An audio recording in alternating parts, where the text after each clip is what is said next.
आज मैं छत पर काम कर रही हूँ और मैं आप लोग को दिखाती हूँ कौन सा काम कर रही हूँ। और आज ना कितना प्यारा धूप निकला है, लेकिन प्यारा नहीं लग रहा है, धूप ज़्यादा लग रहा है। और अभी हम लोग देखिए उधर छत धो रही है दीदी, और मैं यहाँ धूप में हूँ। अभी हम लोग को धूप में 1 से 2 घंटा रहना पड़ेगा।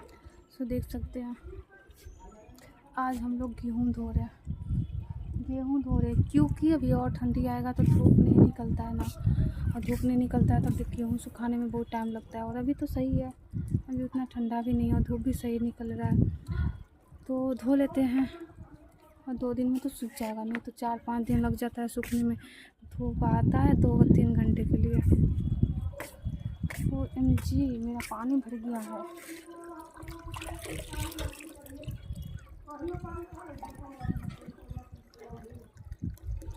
सो मैं धो लेती हूँ गेहूँ। Bye bye.